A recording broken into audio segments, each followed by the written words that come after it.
Materi tugas presentasi. Musik vokal adalah penyajian musik yang disampaikan dengan menggunakan suara manusia, contoh solo, paduan suara, dan vokal grup.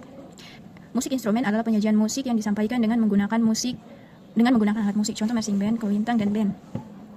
Suara manusia dihasilkan oleh organ penggerak yang berfungsi menggerakkan pita suara lewat hembusan udara. Paru-paru dalam bagian bernyanyi, paru-paru berfungsi untuk menghirup dan meniup udara. Udara tersebut setelah dimanfaatkan untuk mendapatkan O2 untuk tubuh, aktivitas pernapasan sisanya dihembuskan yang dimanfaatkan untuk menggerakkan pita suara yang akan menghasilkan suara. Kapasitas atau daya tampung paru-paru dalam menampung udara akan berpengaruh dalam panjang pendeknya suara. B. Larynx atau pangkal tenggorok merupakan organ yang tempat pita suara berada.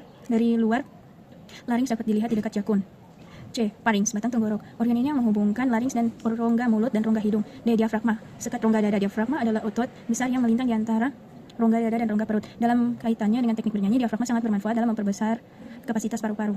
Alat ucap artikulasi. Alat ucap manusia adalah mulut, yang terdiri atas bagian yaitu artikulator dan artikulasi. Artikulator adalah alat ucap yang digerakkan untuk menimbulkan berbagai macam bunyi, sedangkan alat artikulator adalah lidah. Titik artikulasi adalah bagian alat ucap menjadi tumpuan atau titik artikulator yang termasuk titik-titik artikulasi adalah bibir, gusi, langit-langit keras, langit-langit lunak, serta tekak.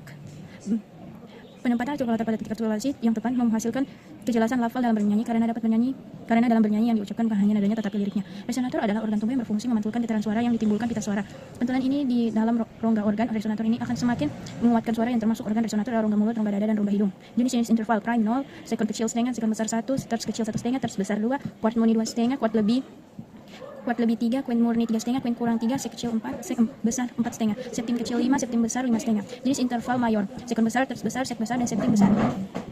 Irama Mars secara khusus diciptakan untuk meningkatkan keteraturan dalam berbaris sebuah kelompok besar, terutama barisan tentara. Musik modern ini mulai berkembang di kalangan korps musik militer Eropa dari awal tahun 1500-an. Instrumen musik drum, simbol, dan trompet yang ditinggalkan tentara kerajaan Ottoman Turki segera diadopsi ke dalam militer Eropa. Kemajuan tersebut besar dalam perkembangan awal korps musik militer modern. Korps militer modern menjadi sesuatu yang umum pada masa Perang Revolusi Amerika pada tahun 1775 sampai 1783. Lagu mars populer di kalangan masyarakat umum sejak paruh kedua abad ke-19 dan mencapai puncaknya pada pertengahan tahun 1900-an. Pada awal-awal abad ke-20 setelah lagu dipakai sebagai penggiring standar untuk dansa two-step, lagu mars ini berkembang sebagai musik untuk hiburan di luar ruangan atau berdansa. Waltz dikenal sebagai musik penggiring dansa 3 langkah atau 3 ketukan, sering ditulis dengan tanda birama 3/4. Irama waktu mencapai popularitasnya sejak berakhirnya Perang Dunia ke-1. Ketika itu kiblat musik ringan Eropa bergeser ke Wina ke Berlin. Musik country adalah campuran dari sejumlah unsur musik Amerika yang berasal dari Amerika Serikat bagian selatan. Musik ini berakar dari lagu rakyat Amerika Utara, musik cult, musik gospel, dan berkembang sejak tahun 1920-an. Istilah musik country mulai dipakai untuk menggantikan istilah musik hillbilly yang terkesan merendahkan. Istilah musik country telah menjadi istilah populer sejak tahun 1970-an. Di Inggris dan Irlandia, genre musik ini dikenal dengan sebutan country and western.